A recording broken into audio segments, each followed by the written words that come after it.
Bom dia, pessoal. O tema da nossa aula de hoje vai ser motores e geradores de produção de movimento. Esse conteúdo está lá no caderno do aluno de vocês, tá? Vou começar lendo aqui o slide para vocês. Então, o que é o motor elétrico? É uma máquina destinada a converter energia elétrica em energia mecânica. O funcionamento dos motores elétricos está baseado nos princípios do eletromagnetismo, mediante os quais condutores situados no campo magnético e atravessados por corrente elétrica sofrem a ação de uma força mecânica, força essa chamada de torque. Existem vários tipos de motores elétricos, dos quais os principais são os de corrente contínua e de corrente alternada. Os motores de corrente contínua são mais caros, pois é necessário um dispositivo que converta a corrente alternada em corrente contínua. Já os motores de corrente alternada são mais baratos e os mais utilizados, pois a energia elétrica é distribuída em forma de corrente alternada, reduzindo assim seu custo. Então, o que são geradores elétricos? Temos aí uma imagem de um gerador elétrico, e eles são nada mais do que dispositivos que convertem vários tipos de energia não elétrica, como a mecânica e a eólica, em energia elétrica. Eles são usados para garantir energia sempre que haja falha na corrente elétrica. Assim, a função do gerador é garantir que a diferença de potencial elétrico, que é a DDP, ou tensão elétrica, dure mais tempo e não interrompa o circuito. O circuito elétrico é percorrido entre os dois polos existentes do gerador. Num desses polos, o potencial elétrico é negativo e sua tensão é menor, enquanto no outro polo, o potencial elétrico é positivo e sua tensão é maior. É através da fórmula a seguir que a potência real de um gerador é medida. Então, a potência desse gerador vai ser igual à resistividade do condutor vezes a corrente elétrica ao quadrado. E quais são os tipos de geradores que a gente tem? Nós temos o gerador mecânico, que utiliza energia mecânica e a converte em energia elétrica, exemplo de alternadores de carro. Temos o gerador químico, que utiliza a energia química, o potencial, e a converte em energia elétrica, exemplo aí a gente vai ter as pilhas.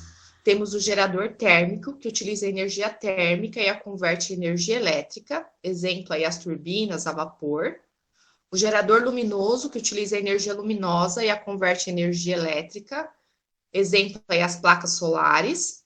E o gerador eólico, que utiliza a energia eólica e a converte em energia elétrica. Aí você vai ter os aerogeradores.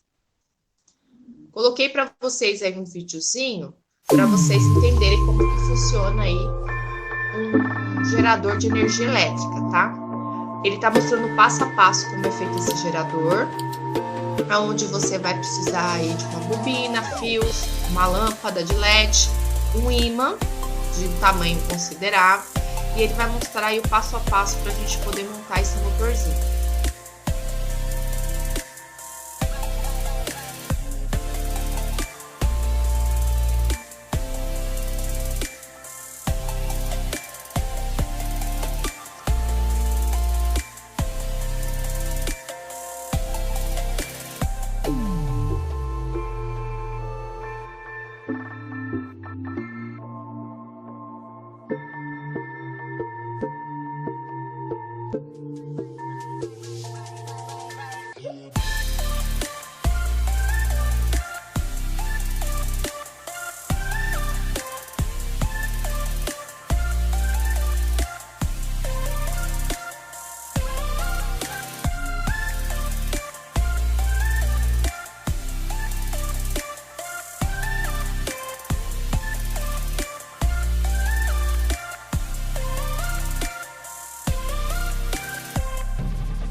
interessante, né? A partir do momento que você coloca uma pequena carga aí para ajudar o movimento, esse movimento aí é infinito.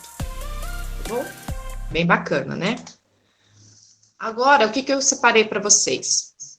Nós temos lá no caderno do aluno um experimento que é parecido com esse. E aí tem umas perguntinhas lá, né, nesse experimento.